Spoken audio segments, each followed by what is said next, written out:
Right? Okay, good evening, everyone.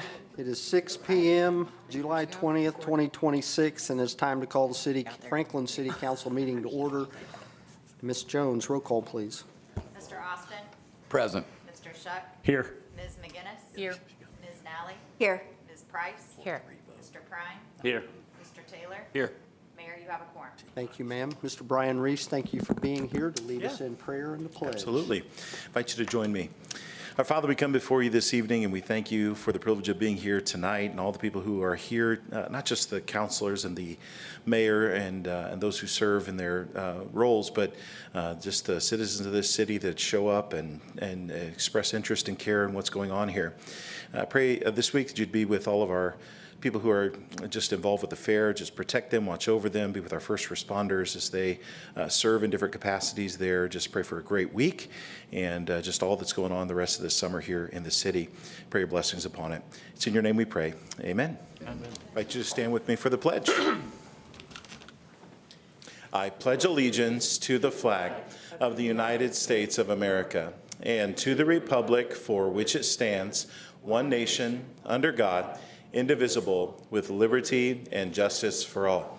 Thank you. You may be seated. Okay, again, thank you all for being here tonight. Is there any announcements or public comment that does not pertain? Please go to the podium and let us have your business. Good business, by the way. Good business. Greetings. My name is Matthew Abadi. I am a Franklin resident in the city of Choice. Today, I would like to talk about patriotism. From July 3rd through July 12th, I lied awake hearing the sky filled with celebratory explosions, rockets whizzing through the air, and sometimes what even appeared to sound like live munitions being discharged from a firearm. The only thing missing was Francis Scott Key singing the Star-Spangled Banner. I did not attend the fireworks display held at Youngs Creek Park on July 3rd because fireworks are something that I do not condone. When I was a little child that could barely reach the pedal on my bicycle, a man tossed an ignited quarter stick of dynamite in my direction. It blew a chunk out of my leg. I was immediately raced to the emergency hospital where I received a row of stitches. I cannot even fathom what it must be like for someone who had an entire limb blown off, or even worse, several, plural. I do not care to relive that trauma, but had no other choice during this celebratory period. I have shared much here about my own personal experience without offering a solution that might help us all to coexist in a more respectful way. Here are two alternatives I have given thought to for this council's consideration. Number one, the dollar amount of currency or its equivalent allotted each year for the fireworks display held in Franklin can be divided and distributed among each local U.S. veteran organization. There will be no time restrictions on how many days a Franklin resident wishes to set off fireworks within city limits. Number two, continue having Franklin's yearly festive display of fireworks, but instead of allowing fireworks to be set off beyond the 4th of July, maybe we can secure a list of U.S. veteran-owned and operated businesses working within the perimeter of Johnson County that will accept volunteers to help out with cleaning efforts or other useful labor pertaining to the needs of that business. I would like to conclude with a final word concerning fireworks. Fireworks put stress on several city departments, that is, the police department, fire department, EMT, etc. It becomes a question to me why the ATF does not mandate a training program for the use of fireworks, but in all other areas where, whether psychological or physical, where education can be crucial, there's nothing in place to prevent the harm of fireworks. Even if someone is going through labor in the delivery room, in many cases, the labor coach must receive prior training to be present during that time, but fireworks get a pass. I Hey, have- sir, Sir, we have 2 minutes on public comment. I You're at just, 4. you're at 4. So I appreciate your comments, but I'm trying to stay consistent in Okay. case somebody watching comes in, but I do appreciate everything you're saying. yeah, so I was just wanted to say, I have said my piece. Does the council have any questions, for me regarding this issue to where my input may be of usefulness? I would say you're preaching to the wrong choir. It may be downtown in a big building Yeah, called the legislature. We are somewhat restricted in what we can and cannot regulate, I see. but thank you. Thank you. No, Thank you. I do. I appreciate it, the comments, and I know everybody up here does too, because we all hear it, especially from the veterans. So I appreciate you coming and backing that up with your own experience. Right. Thank you. Thank you. Thank you. Okay, is there anybody else? We got 2 minutes for public comments. Anybody else? Hearing none, we will close that section and go on to the consent agenda. Move to approve the meeting minutes from the July 6th city council meeting as presented. Second.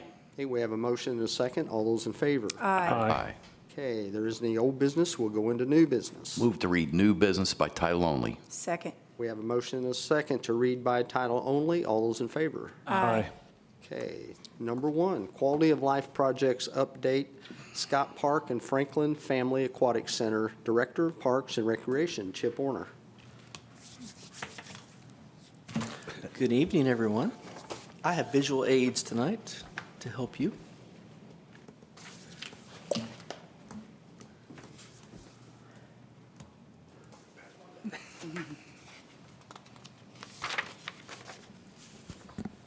So thank you for allowing me to be here to give you some updates on some different projects that we have proposed in the city. I also have some people here this evening to back me up tonight. One is Charlie's from Crossroad Engineers, and he'll be here to answer any technical questions you have about Scott Park. Kyle from HWC Engineering is also here, and once we start talking about the Family Aquatic Center, he has a plethora of answers for you for any technical questions you have. And then finally, we're going to talk to you about the funding of these projects, and that's why we have Jeff Peters here from Peters Franklin. He's our city financial advisor. So I want to start by talking about Scott Park, and I know that, please bear with me, that I know that almost all of you know about all these projects, but I'm also trying to get it out to the public about what we're doing on these projects. This project dates back about 2011 or 2012 era. We tried to figure out, I lied, let me back up even further. Let's go back to 2008. We all lived through the Great Flood of 2008 in Franklin.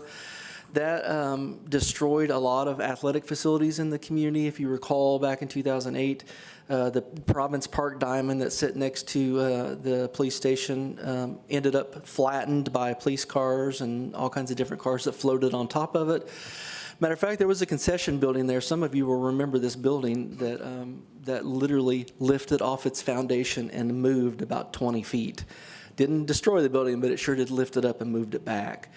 So obviously we know about that kind of destruction that happened. There was also another Diamond in Province Park that now has a shelter house sitting next in where it used to be. That one was also destroyed in the flood, just there again collapsed in. At the time, we decided not to put that stuff back into the floodway, mainly because we were working with FEMA to put all that stuff back together, and it didn't make a whole lot of sense to put it back where it potentially could do it again. What we didn't know at the time was it did do it pretty close again, I believe in 2015-ish. So it wasn't that long afterward, we would have been in the same situation again. It also did a little bit of damage, not as extensive, but it did do damage at Scott Park in 2008 as well, but not to the extent that it collapsed all those facilities. So at the time, back in 2009, by the way, I had been the parks director for approximately 95 days when the flood happened, to give you an idea of when all this happened. By the way, I'll be here 20 years next month, so it's been a little while. We decided at the time to, instead of putting all that stuff back, we were going to move it all to Scott Park. So we invested into Scott Park. We did a bunch of upgrades out there. If you weren't around in 2009, you don't see them today because obviously things have aged since then. But it had new scoreboards, new fencing. We built a new concession restroom building at Scott Park that we all see today, okay? That's where all the money went. Well, at the time, that all sounded like a great idea. Hindsight's 2020 in all kinds of different situations. What we did was we created a parking issue in Scott Park. So we've all heard about those issues as well, where, you know, we've made all the athletics for the community for youth sports go to this one facility that was woefully underparked, right? So we created our own issue at the time. So we spent years trying to figure out how could we not undo it, but how do we solve that issue? So around 2011, 2012, we started to look at the property north of Scott Park off of Commerce Drive. We know it as the property behind Lowe's, right? We tried to figure out, all right, so could we lease that property? Could we buy that property? At the time, it was owned by Sandor Realty, which is owned by Sid Eskenazi's family. We know that from Eskenazi Hospital in Indianapolis. Way back then, Rocky, the assistant director, and I went to Indianapolis and met with those guys and tried to work out some lease agreement. Never really came to fruition because they wanted to keep the front half of it. They wanted us to only have the back half of it. And you'll see on this drawing, it was never going to work if we didn't have the front half of it. So we spent years spinning our wheels trying to do that. Finally, I'll plug the mayor just for a second. He finally, on first few months he was in office, said, listen, how long are we going to talk about this? We got to figure something out. So we spent the next few years trying to negotiate with them. And finally, last year, we were able to work out purchasing the property. If you recall, the Redevelopment Commission purchased that property north of Scott Park. That's where we kind of are up to date about this time last year. I looked this time last year, the week after July 4th was the first time we met with Crossroad Engineers about what could we do with this property, okay?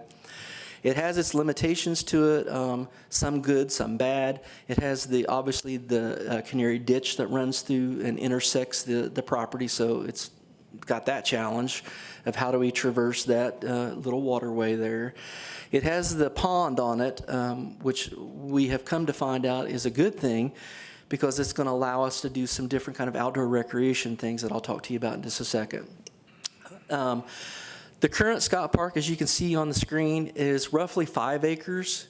The property that is north of it is 35 acres. So this park became 7 times bigger than it was, okay? So it allows us to do more things with it. Now, what you see in front of you is about a year's worth of work to try to figure out what concept can we get to fit on these 35 acres, including what can we do with the existing 5 to make it all come together to work. We spent a lot of time talking with engineers. We spent a lot of time looking at drainage. We spent a lot of time looking at all those different things. I've spent a lot of time in talks with athletic experts, whether they be travel baseball, whether it be local Little League. We've met with soccer groups. We've met with lacrosse groups. I've met with horseshoe pitching people, pickleball people, everybody you can think of. What we come up with is we've landed on is this concept that you have in front of you. It is not exactly what we wanted at the beginning, but it's what will fit properly onto the property. It includes 7, what I call 7 youth baseball fields and 1 larger diamond for high school or college age individuals. It also includes 2 full-size soccer fields. We thought we may have needed to downsize one. We potentially could make it back to 2 large fields if we do a little bit of modification to the pond, and I'll show you in just a second. It also includes 12 pickleball courts, 3 basketball courts. One of the big issues we wanted to solve is it's 900 plus parking spaces instead of the existing 120 that we currently have. It also puts the main entrance of this new sports campus, or Scott Park, what I'm calling the sports campus, off of Commerce Drive now. What that does is that will allow us to put a roundabout at the entrance of Scott Park to get the traffic to keep flowing through there, and we have a nice, safe way to get into the park that way. It also includes shelter houses. It includes a playground, a splash pad. I'm trying to think other things that a maintenance building is also included in here. But the three things I'm excited about, because I do love athletics, don't think I don't, but it has a cool outdoor recreation feature, and that's the pond that we originally talked about. Is that if you go back there now, you're like, oh, that's a kind of ugly looking pond. However, we're going to put 3 fishing piers off of it and let people fish off of it. So it also has that outdoor recreation component to it.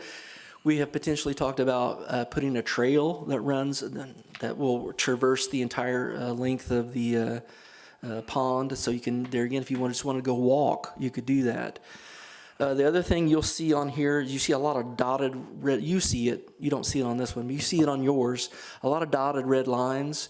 Those are trail connections. So the really neat thing that this does is that this whole Scott Park neighborhood now has direct access to the Greenway Trail, because this will connect them up to Commerce Drive, and then they can go anywhere in the city they wanted to. They can go on 31 on the new trails. You can go all the way downtown if you wanted to.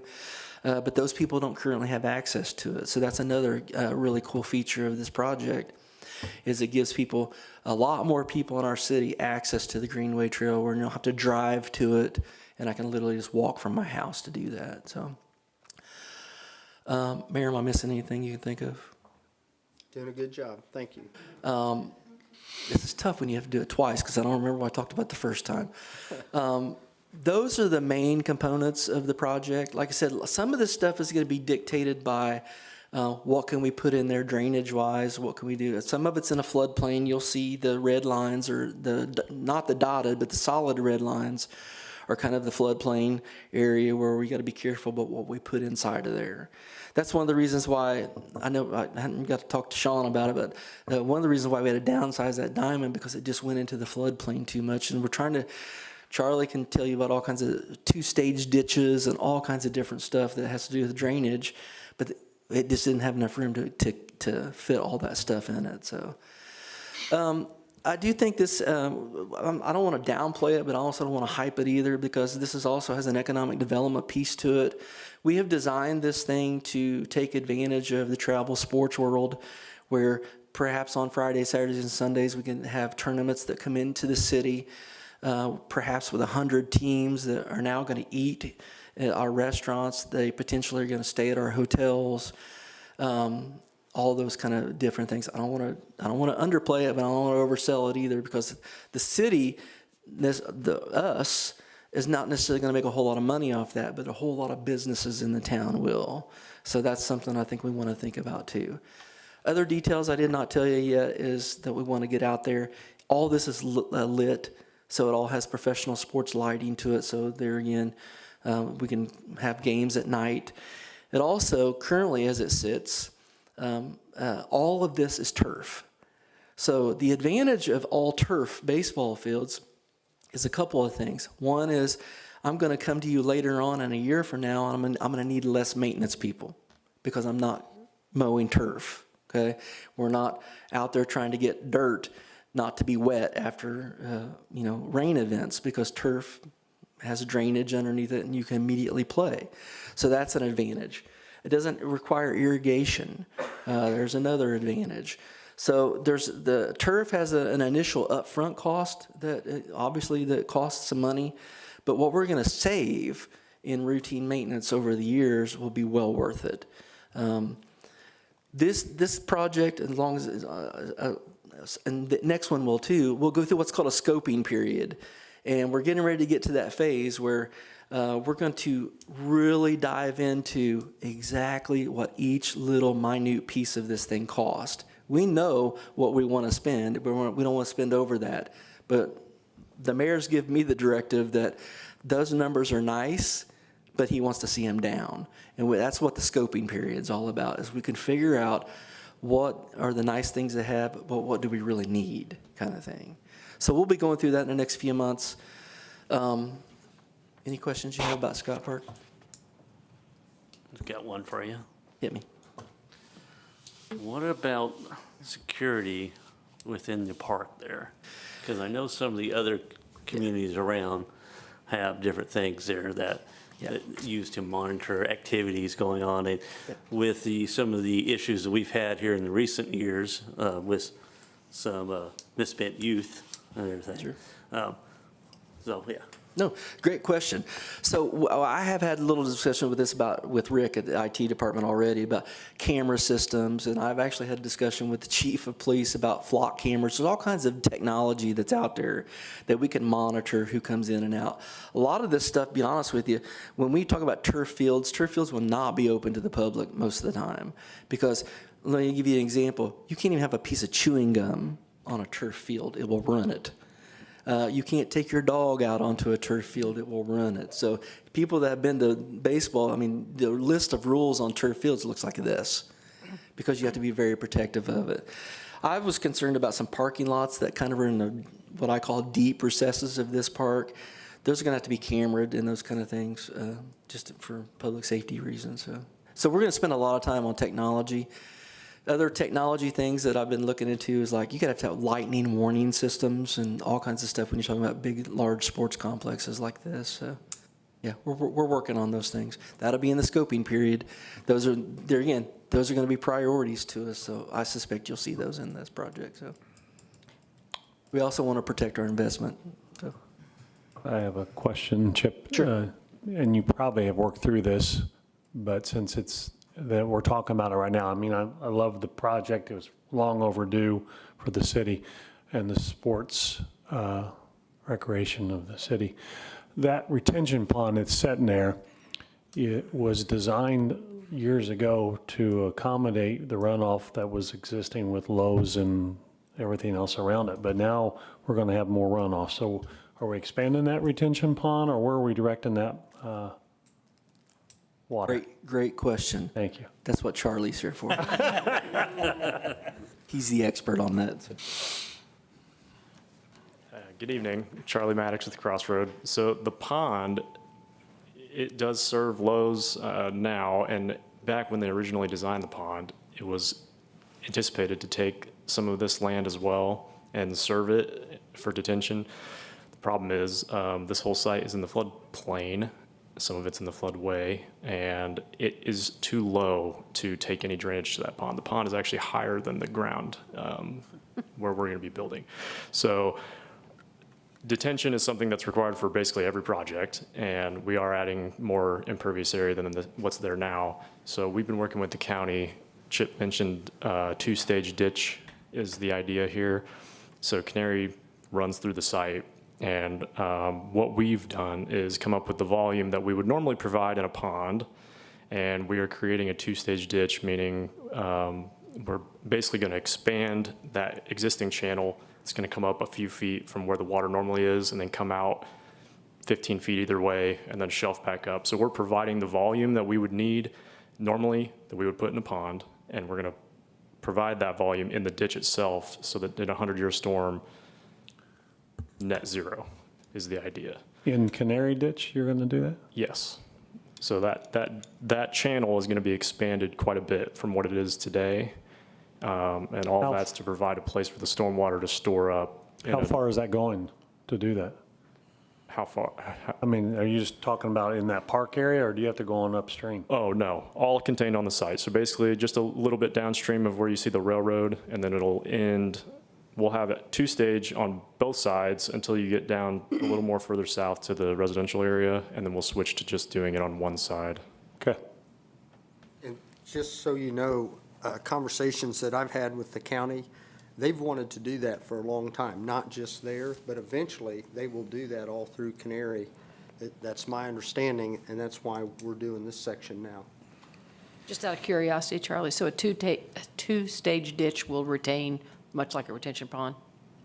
Yes, Okay. it's a different, with the retention pond, there's a lot more calcs that go into it, and there's a structure that's holding back the water, and it's only letting it go out so fast. But in this way, it's almost conservative because we're coming up with what that volume is, and it's just going to be there all the time. So the rate of runoff still won't be a problem? Right, Okay, right. Our impact is going to be offset. okay. Yep.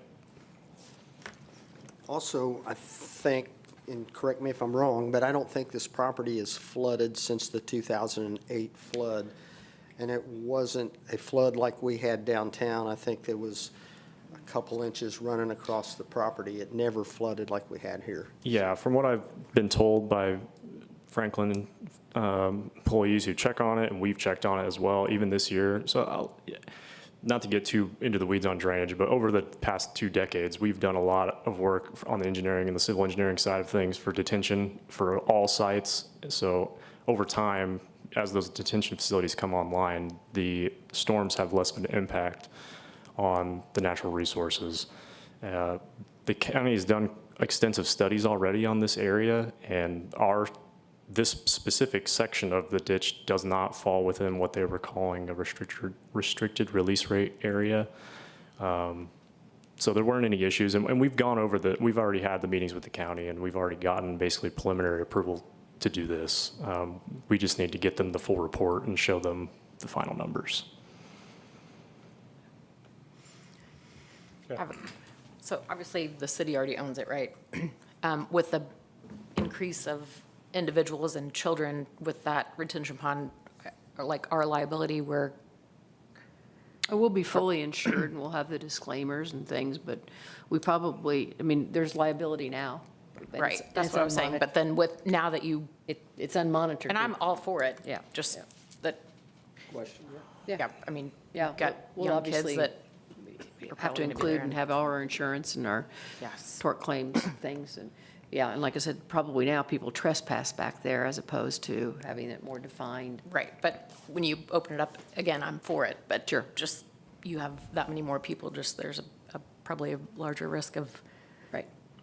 Sir, maybe you might have answered this question already. So the ditch being a two-stage, increased to a two-stage ditch, is that retaining the water and keeping the water on site? Or is it's going to discharge and go down Canary Creek, correct? It will, yes. So the idea is in a 100-year storm, we're talking like an '08 situation. That's when that full volume would be realized, basically storing up to the top of the bank. For any ordinary rainstorm, that's called the ordinary high water mark. It's like 2 feet above where the water is basically dry. And that's staying as is. And then once we get up to that level, then that's when we start providing that volume. So you won't even see the ditch get into that depth unless we're getting a severe weather event. So east of the railroad track, so is everything going to begin the two-stage process on the west side of the railroad tracks? Correct. So the throughput coming in is going to stay the same. Yeah, for, the everyday storm, this is going to help quite a bit. Thank you. Hey, Chip, I got another question for you. And you were mentioning about fishing piers. Is that the only thing that we're going to allow on this? It's the only thing we've looked at so far. God, I don't want to say it publicly. People like paddle boats and canoeing and all kinds of different stuff. We haven't really looked into that yet, but that's kind of early. We're really early into that. So I just know we're going to put fishing piers in. It doesn't mean we can't do, because it's if you look at it, it's fairly large. Yeah. I mean, you could easily, canoe on it and kayak on it and all kinds of different stuff. We haven't gotten that far yet, though, to be honest with you. And that does increase the liability. Right. So That's what I was going to ask, different if that would analysis. increase. Once you put people on the water and invite them on, it's a different analysis than allowing them to fish from a pier. yeah. So, And honestly, we have not looked into that yet, so. Yeah. Well, that's kind of where that thought came when you talked about liability, that I'm like, okay. What is that?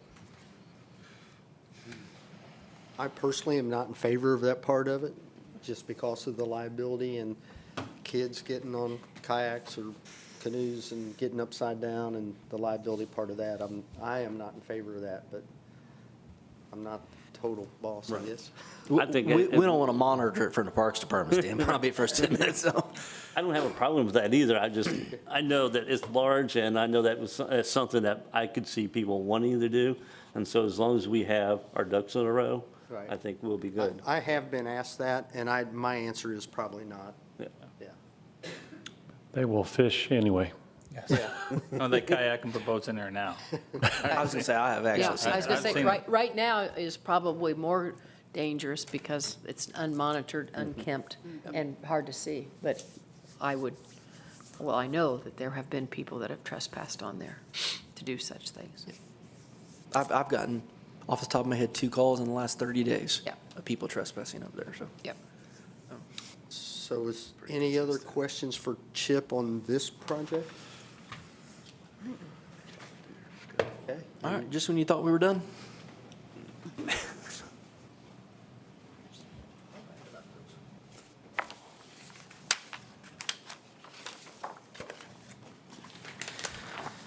If I don't have enough, let me know. I do have some more down here I'll add. Second project we've been working on is, so pool is 40 years old. Construction was in 86, opened in 87. We did our renovation, some of you may recall. I know at least Mr. Austin and the mayor were on the city council at the time. In 2012, we did a park bond, and we expanded the pool and did a renovation. Huh? Need 2 2 more? more? Oh, yeah, I got all kinds. You kidding?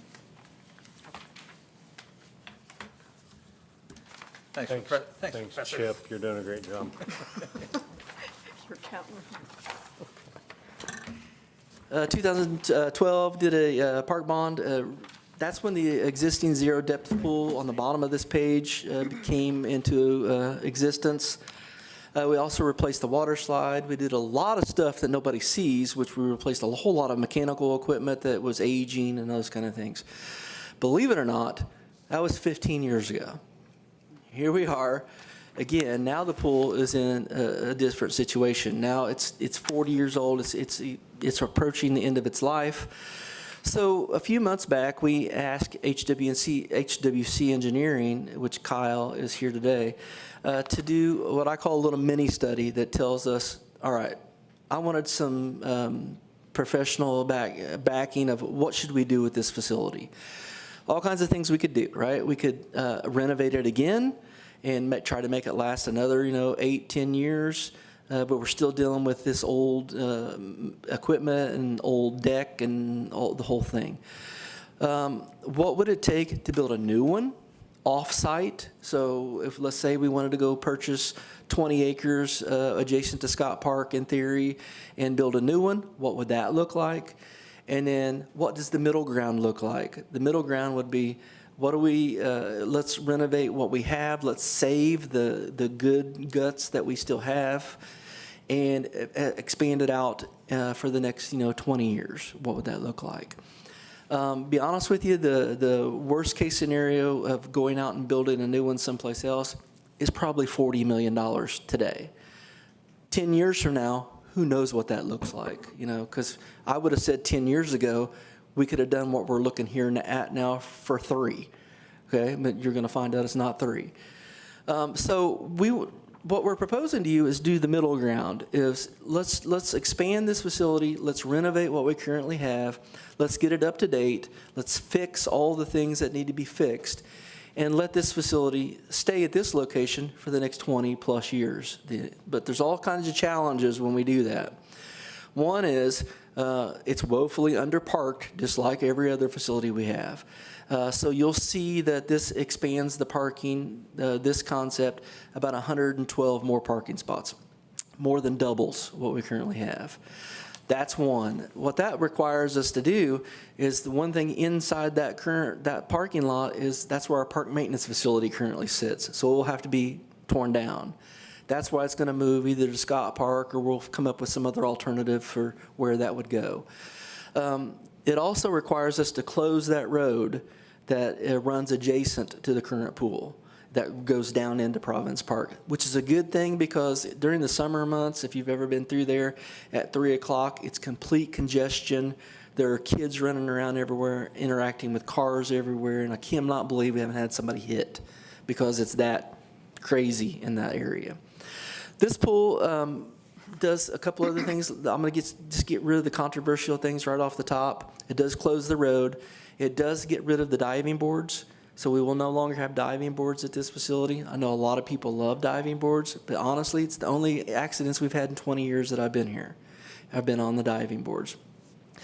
By karma or some other thing, one of the diving boards broke the other day, And now we have one, because I cannot find a diving board stand that is like the original one from 40 years ago. They don't exist.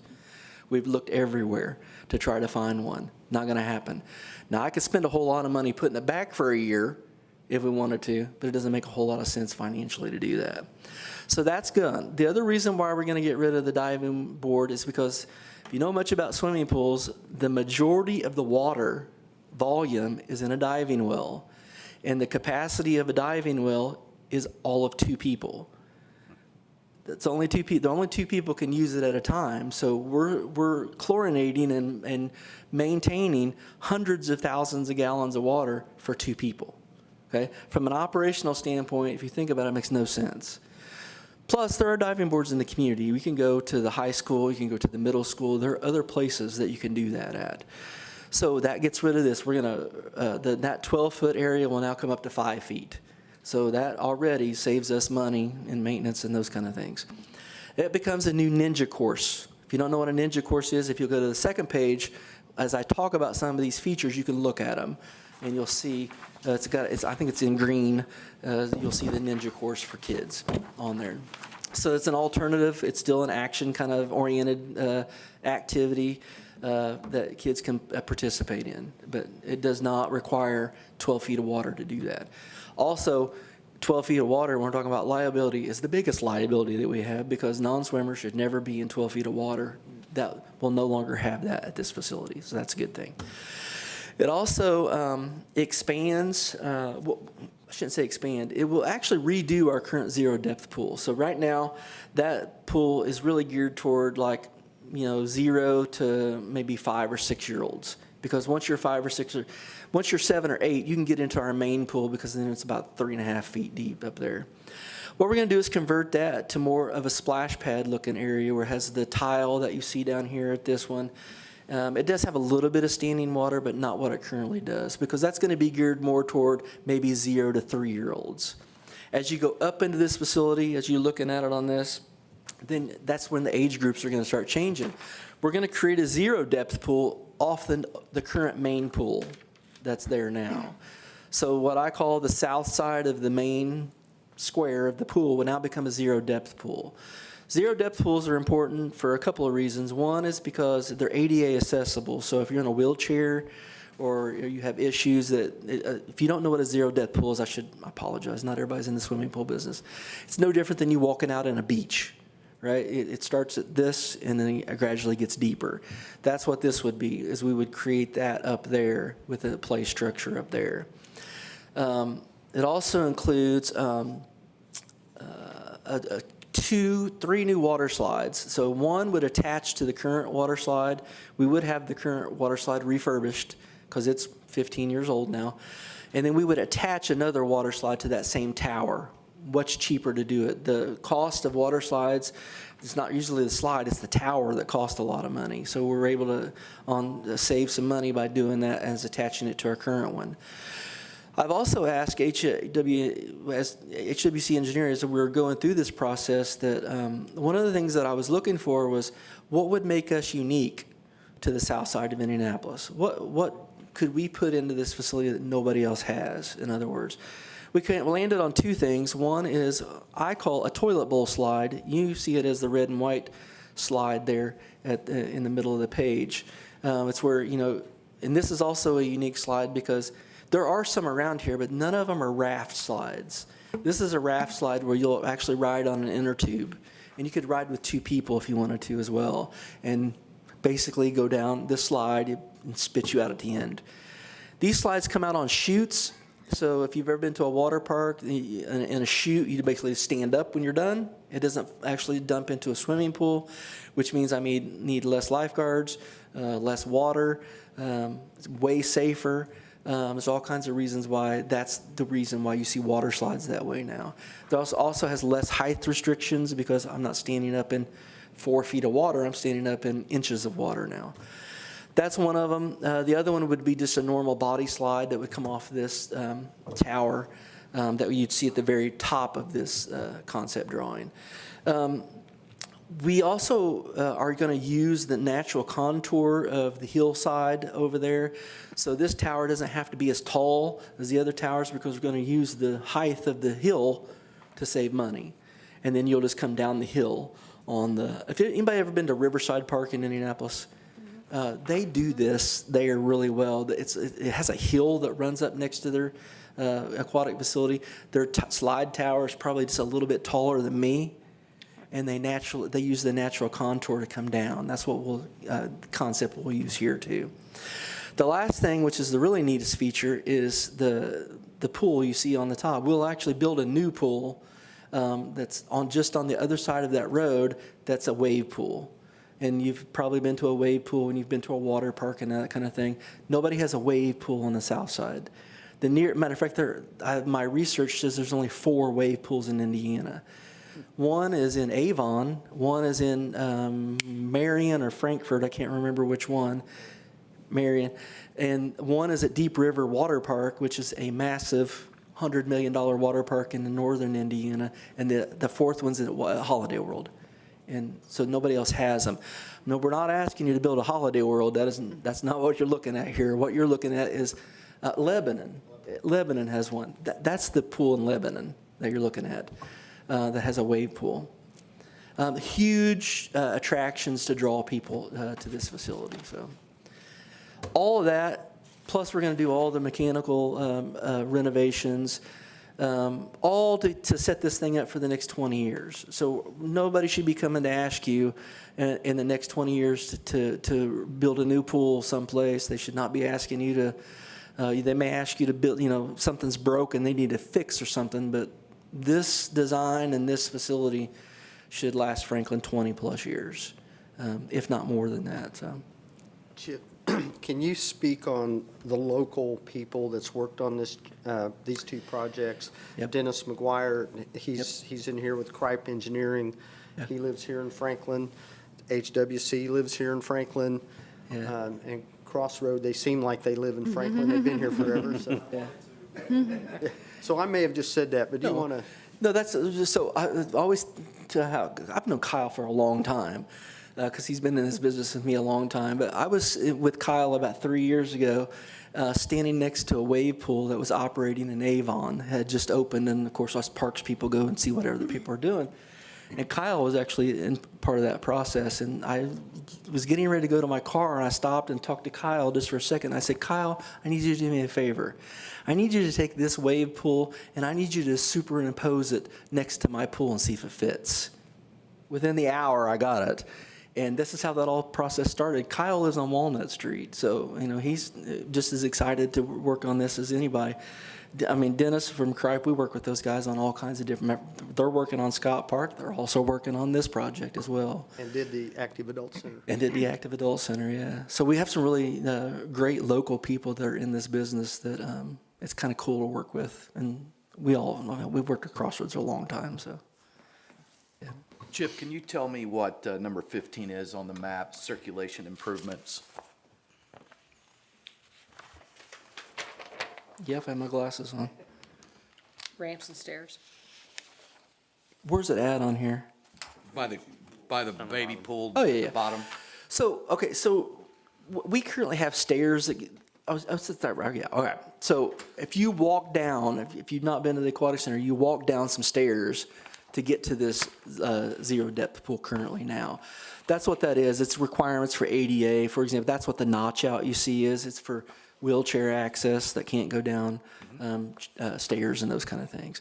It's mainly because there's a contour change between those. If you recall, I'm going to date us a little bit, Mr. Austin, that the old pool fence line was right above those stairs, and then you came down this hill to a parking lot. That's why those stairs are required, is because that was the contour from the old pool to the parking lot. So we just used what was currently there. That's currently there now. We shorten it up a little bit. So I guess the term circulation kind of took me for a loop. yeah, My bad. it's for wheelchair access. Fair enough, thank you. Yep. Any other questions that you can think of? So all of the guts of this, the majority of the guts is 18, the new mechanical building, is that correct? Number 18 on it, on the map. Nope.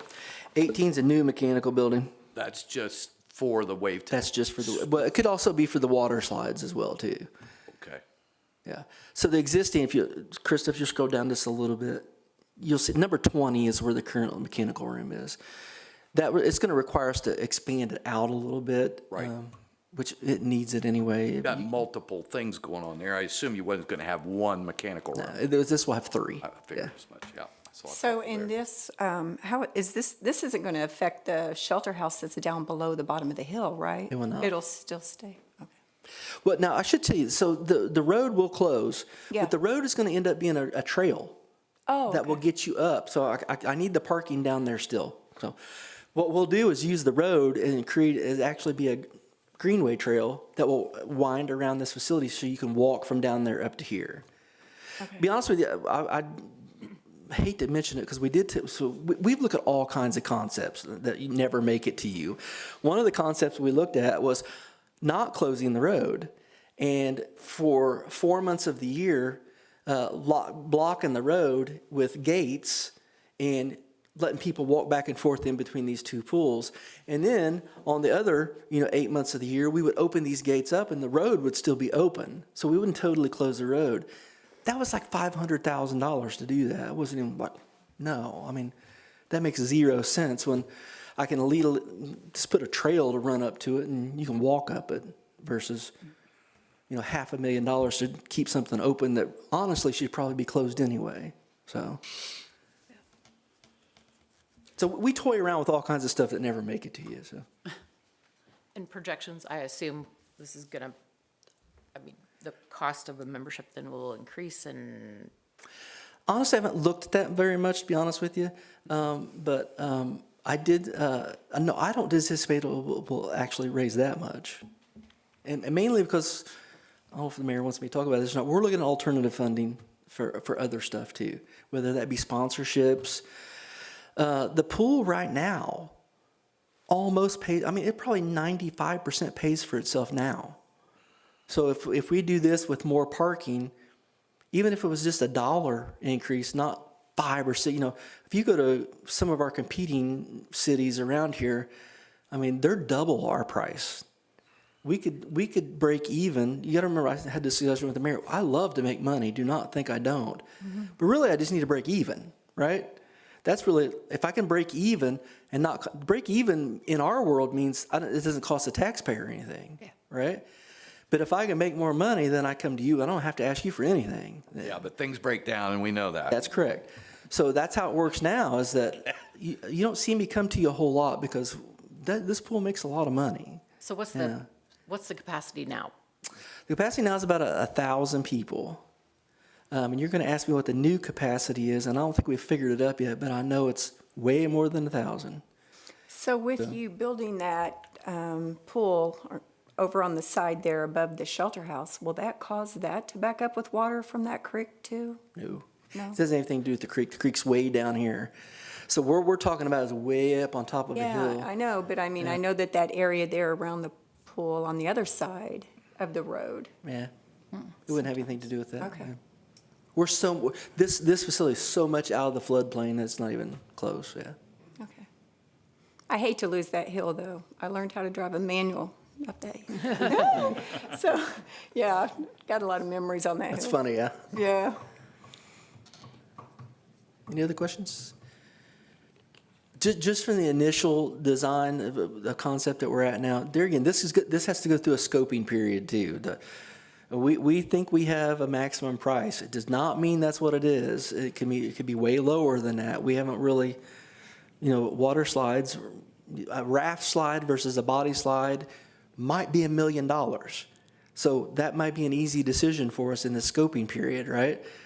I'll save $1 million, but you can't go down a raft, right? So there's all kinds of processes that we'll go through between now and the end of the year that will narrow this thing really, really down to where it should be. So Chip, what would be your timeline on this, and how would you handle it with the summer? I'm glad you asked that because I should have talked about that at Scott Park too. So I have given these guys very clear direction that we cannot lose a pool season. for one. So that's part of the issue. Chris, will you scroll down just a little bit? Okay, that's perfect. Where that road is that we're going to close can actually close in 3 weeks from now if we wanted it to, because that part of the construction can happen whenever we get all the funding secured. It can be ready to go. It can be under construction the whole next pool season because it doesn't affect the current pool, right? So we'll run the aquatic center next year just like normal, with construction going on next to it, right? There might be a parking lot under construction. There might be a wave pool under construction as you're swimming next season. Then what they'll do is everything south of that road, as of August 6th of next year, whatever the first day of school is in 27, will close, and then they'll renovate all that. It should all be done by opening in May of 28. Okay. Yeah. Okay. And it's hard to believe, but we've done that before. When we built the current zero depth pool, I remember the construction started in mid-January, and I thought there was no way they could do it, and it opened in mid-May. Wow. So they can do it. Can you talk about the plan for Scott Park as well? Yep, Scott Park's pretty similar to that. My directive was they can't lose the baseball season next year, so same thing. Anything south of the creek, nothing's going to happen. They're going to have a normal baseball season like they normally would. In the meantime, the north half could be under construction, right? They could be building buildings, they could be building diamonds, all kinds of different stuff. As when they're done, which I gave them till June 30th of 27, then they have to be out of Scott Park, and then the existing part will actually go under construction. Same thing. I don't know whose idea this was. Same opening. It'll be in about April of 28. Okay. Then it will all open. So, yeah. Okay. Thank you. Pretty tight timeline for both of them. So, but we don't lose anything in that process. So, I will tell you that Sean knows this because I've had some discussion with him a while back. I'm already being bombarded by athletic people wanting tournaments, and they don't even know what it looks like yet. They just heard about it. So, Oh, really? yeah. Yeah, that'd be the beauty of the turf fields. You'll actually be able to charge a premium for those guys coming in. If you can guarantee games, Yep. then they guarantee more money revenue coming through. That's right. That'll be a good growth. Yeah. But on top of that, though, we're going to have to hire a manager of this facility. Yeah. Not only Scott Park, but probably, or you probably, do you have someone that's going to manage this facility? We do. Aquatic Center? I don't know if you want to say that yet or not, but Mayor and I had budget discussions Okay. already. We've already been talking about 27, 28. So. Okay, thank you. Yeah, I'd say we've talked about that a little bit. And there's, just as Scott Park itself is probably going to have its own manager to Absolutely. bring people in, make sure, that, hire and fire, and make sure trash is picked up and make sure everything's taken care of. And that'll be its own entity there. Once I get past a couple of approvals here down the line, we'll start working on business plans for Scott Park and this aquatic facility. I just haven't gotten that far yet, to be honest with you, because we've been so focused on, we got to get this concept plan locked into place so these guys can work on the design part of it. As they're working on the design part of it, we'll work on the business plan part of it. What's it look like? What we think it's going to get revenue-wise, what we think it's going to cost expense-wise, and those kind of things. You've But been they're both busy. doable, yeah. So I'm getting ready to have meetings with the council one-on-one like we usually do for the budget. We're probably a couple weeks away from that. We have put in for this budget someone at the Aquatic Center. The next budget year would be when we need to really look at Scott Park. So I didn't want to mislead anybody that in this year's budget, we don't have anybody for Scott Park, and we had the discussion about having a discussion Yep. on how we should manage that with CHIP. So we're not there yet, but the Aquatic Center, we're working on getting some help next year with CHIP for that one. Correct. Now that I've told you all that stuff and everybody's so excited about the projects, now comes the fun part. Now we get to bring Jeff up, and Jeff can talk to you about the money part of it. Poor Jeff. Thank you, Chip.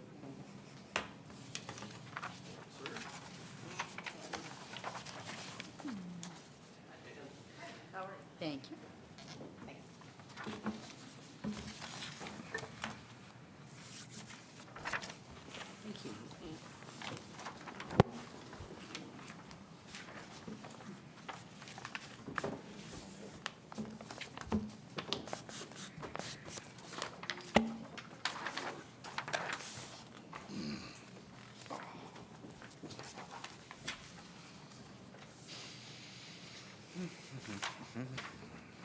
So first off, on the money page, you've kind of seen these before as we've gone through bond issues, sources and uses of how it is we fund such things. The bottom section gives you the uses for Scott Park, the pool project, and then everything that we would anticipate would go into the bond issue. Similar to what you did last year with the sewage works, we would anticipate with the bond rating, you're probably going to want to buy bond insurance in order to get a higher bond rating, lower interest costs, because you'll be anticipated to repay this across a 20-year period. So anytime that we can bring down those interest costs on a large debt over that long period of time, it will be of benefit to you and the taxpayers. The one thing we don't have in here, and we've talked about it before, is capitalized interest. And we've done these lease rental financings before with the city, and I believe the last one we did was for the amphitheater and the Gateway project. Those bonds were done through what would be the Building Corporation for the Redevelopment Commission. And when you get debts of a certain size that are not purely revenue-backed, like your sewage bonds that you did last year, you don't have the general obligation bond capacity to issue those debts as general obligations. And this is what schools run into all the time. So you see the school building corporation. The building corporation actually issues the bonds, and then there's a lease rental agreement between you as the city and the building corporation. And this will allow you to issue those bonds. But in a lease rental funding like that, you typically cannot make payments until you are done with the project and you can occupy it, unless you have a replacement asset. So what we would envision for this transaction, and you'll see all this paperwork and so forth and the details in the coming months, but we're looking at the active adult center as the replacement asset, and it just needs to have a value appraised that exceeds the interest cost during construction, and then a 6-month window of cushion. That is anticipated that will work for this financing, which cuts quite a bit of cost out of that. As Chip talked about, is you have 18 months worth of construction. You've got 2 years worth of construction interest that you're not going to have to pay by undertaking that. And when you did that exercise with the amphitheater, the asset that we used was Main Street, up to and including the roundabout was the asset that was pledged. So looking at if you were to fund this project, and speaking with the mayor and the mayor working with the redevelopment commission, redevelopment commission has agreed to pay the park engineering, the pool engineering, a roundabout and pedestrian crossing.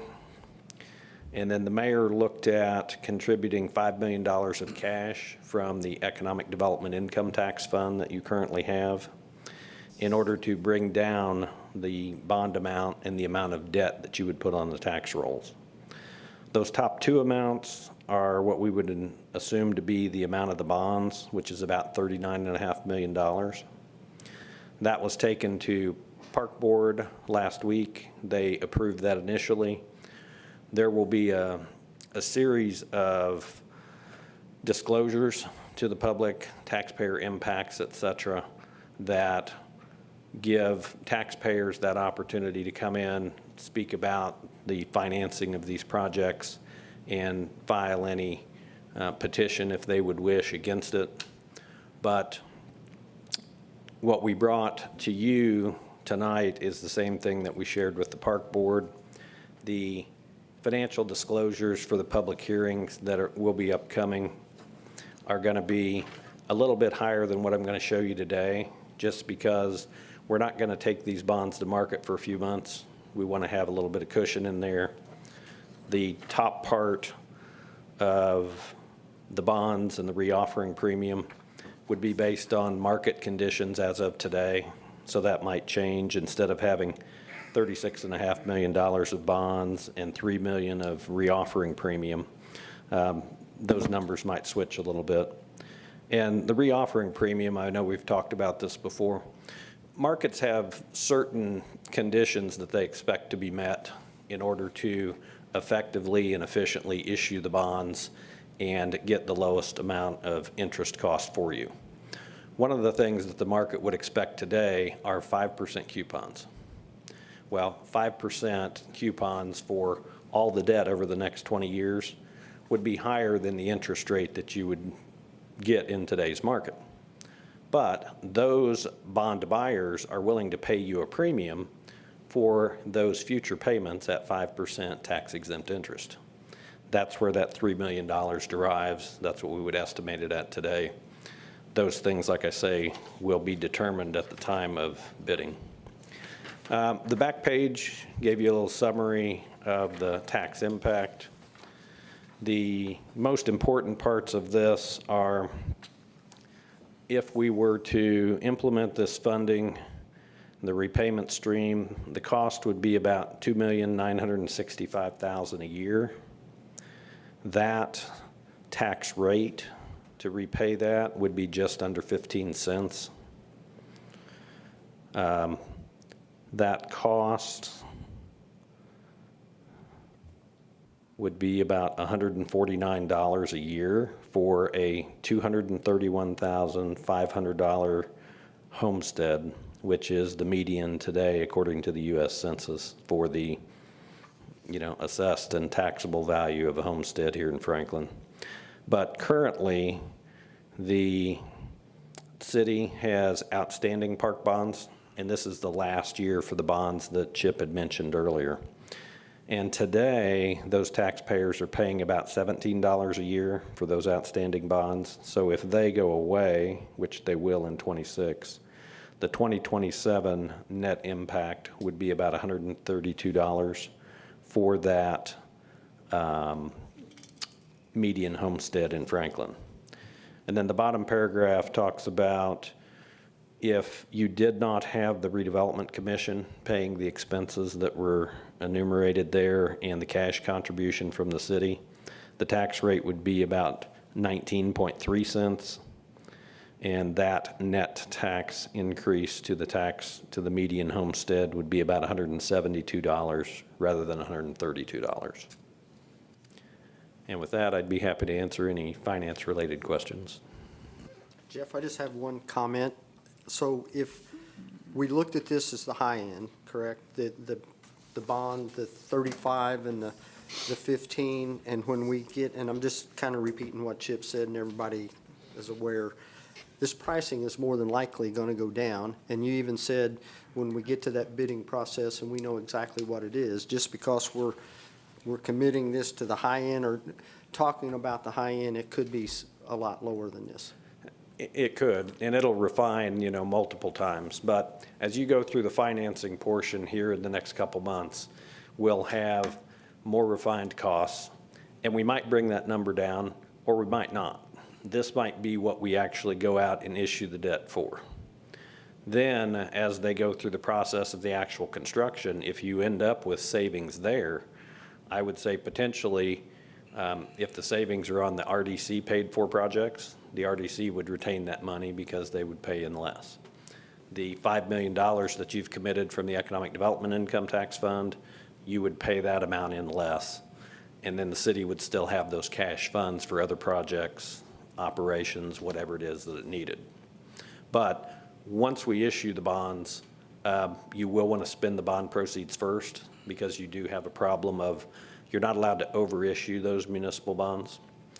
So as we refine the number in the next couple months before we actually sell, which I think we're planning on like October-ish, November-ish, when we get to that amount, the best numbers that we have at that point in time, we'll scale this down and only borrow that amount of bonds. So we'll get it as thin as we can, but we don't want to not have enough money to do the project as it's envisioned here.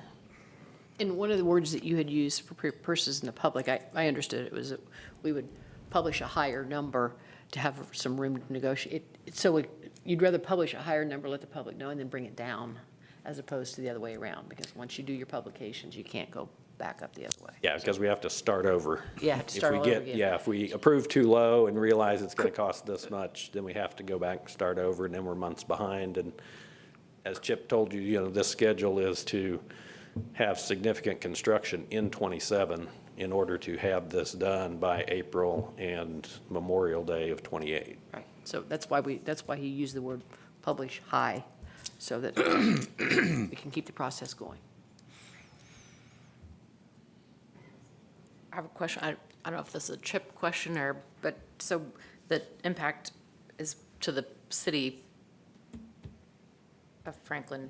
Property owners, right? taxpayers. Right. So out of the city of Franklin, if you're outside of the city of Franklin, is there a higher fee to go to the pool or for these amenities or? Great question. We already do that. Okay. We have non-resident fees, like for pool passes and that kind of thing. We would probably look at the daily admission as a non-resident fee too. Okay. Just because the concept, great question. The reason she's asking that is because the people that live outside of the city aren't going to be paying into this fund that we're trying to get all this construction done to. That's the concept. If you chose to live out of the city for a reason, right? Because you didn't want to pay the city taxes.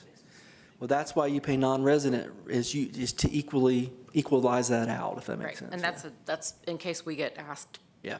Why, then we have a. And to be honest with you, that's typical, that's pretty standard in all parks departments I know of. But all property owners will pay. So my building business, everybody pays. I mean, it's not just outside- homeowner, it's not just the homeowner, so. No, but if you're coming Right. from. Parkersville's, they're gonna pay Or more. the rural. Right, but any you know, property out of here. the city limits. Yeah, any property here, it's not just the resident, it's any person who owns property within Franklin. Right. But then people that are outside of that. Correct. Yep. Correct. Okay, anybody else with Jeff? I just feel like we're in good shape, financial-wise, even with our, with the SEA 1 tax bill. That's not worrying me a whole lot with how we're headed. I think this council, thank you for being able to allow us to pay cash for a lot of stuff. For an example, paying cash for the Active Adult Center, it turned out being a better issue than we thought by even using it for collateral because it's paid for. So that's another aspect that helped us out there, so. Right. Anyway, thank you, Jeff. Does anybody have anything else for Jeff? I'm sure later. You'll be back a few times. Okay. All right, well, thank you. That's exciting stuff and glad to get it out there. So let's go to the next item. Request for approval of grant funds for the Water Tower Mural Project Community Development Specialist Dana Monson. Yes, thank you. Good evening. As you remember, the City of Franklin has participated in the Ready 1 and the Ready 2 programs through the state, receiving grants from Ready 1 to infrastructure grants, to art-related grants, and then Ready 2, we received the grant for the Active Adult Center. In the process of doing these, the state, when they had their pot of money, they had the initial amount that they planned to expend, that's what was supposed to happen. They had a couple projects in other parts of the state that did not happen. As a result, they actually had extra grant funds, if you will. So because of the fact that the city was able to get all of our projects completed, we got them done in a timely manner, crossed our Ts, dotted our Is, did everything they wanted us to do.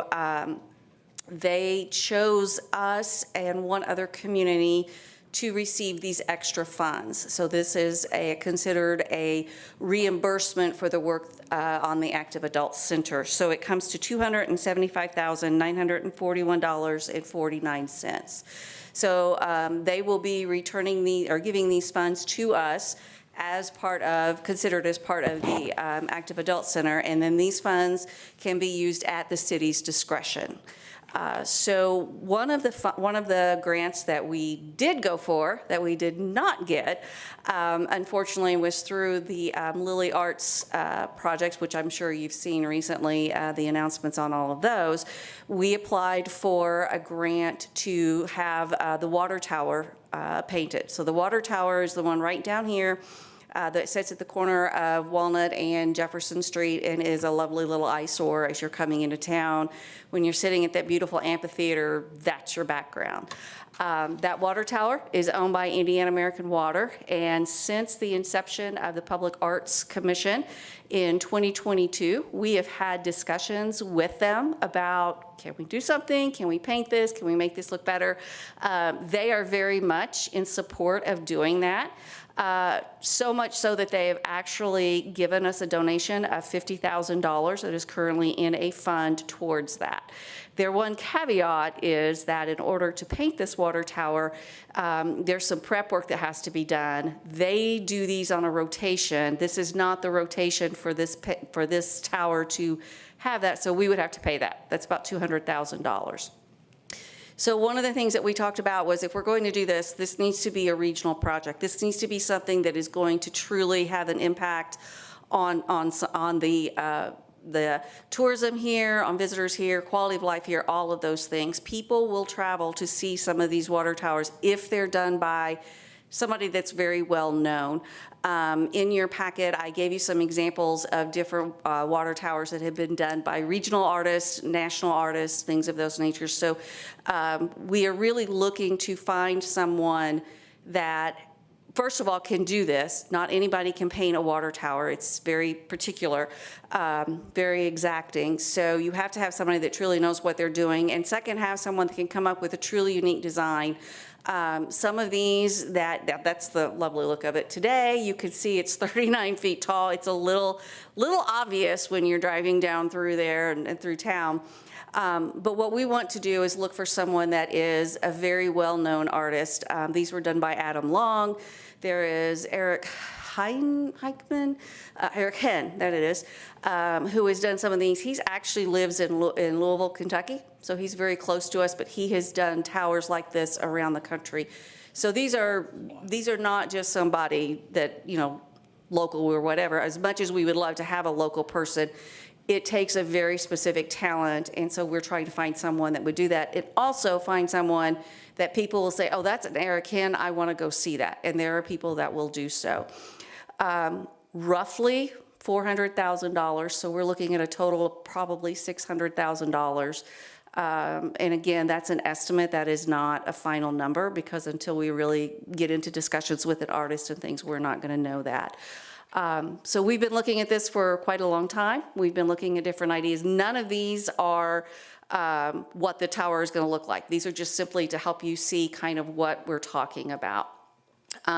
We would want it to be something that was unique to Franklin, something that would really speak to Franklin.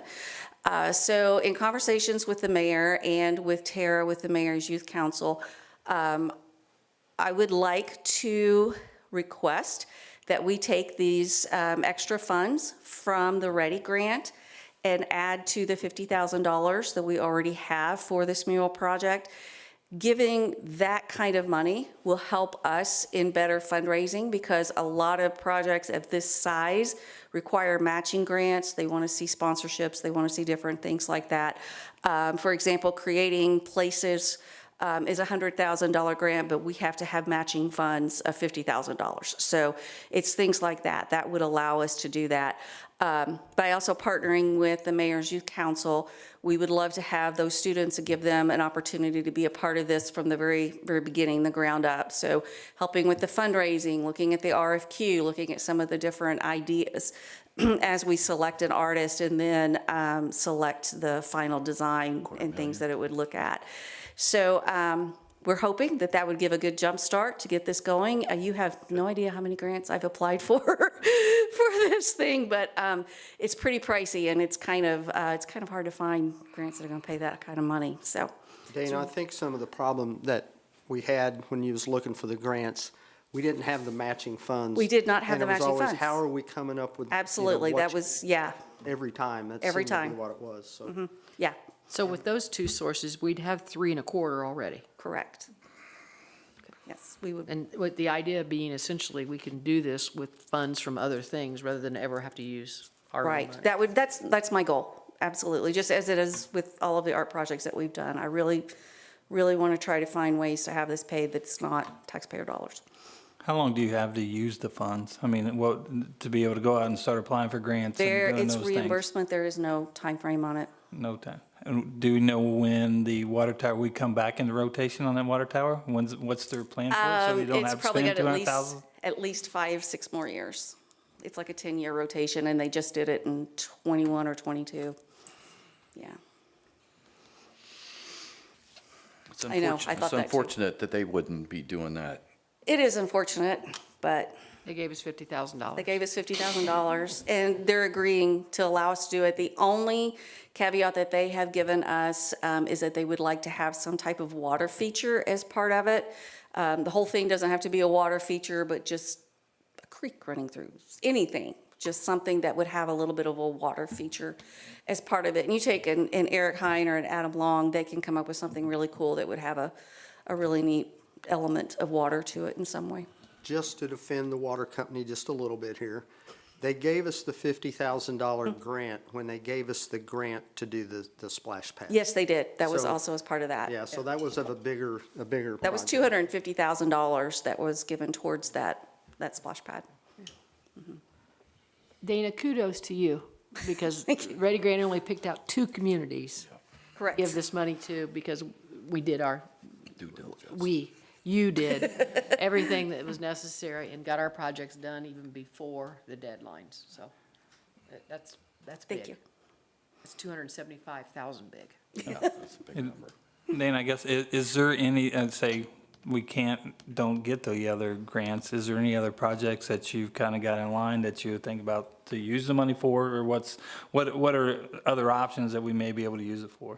I don't know what we can and can't use that money for. We could literally use that money for anything. There are no restrictions because it's considered reimbursement. So what it is saying is the funds that, as the mayor just mentioned, we had paid cash for that, so it's reimbursing that. So it's like it's putting back into our general fund, and then we can choose how we want to spend that. And if it got to a point we seen it wasn't going to happen, we can always come back and Absolutely. Yeah, I just didn't know if there was anything else, or it was really restricted, or you had submitted this with the Ready Grants as a possible idea, and you had to stick with those ideas, or if there's something The else. grant I applied for was very specific, but Yeah. this is not, because we did not get the grant funds, this is not. It's very open-ended. So should we want to do a commemoration of the 20-year flood, something different, that is potential, I really would love to see this. I think this gives us a huge leg up to be able to do this, to make this something really unique and really special for Franklin. And on the whole south side with the creative economy, it's going to put us on the map. No. And it definitely cleaning it up and having it there at the Absolutely. amphitheater where thousands of people come every year to see that. Absolutely. I mean, I'm not against it, I just didn't know if there was something else, if something was, if we didn't get the other $300,000 basically to do it, or the artist said, hey, we need $800,000 to do it. Right. What does that look like? And then what else could we use those funds for? down We the could always line? Or come back and have or if that it was same just discussion.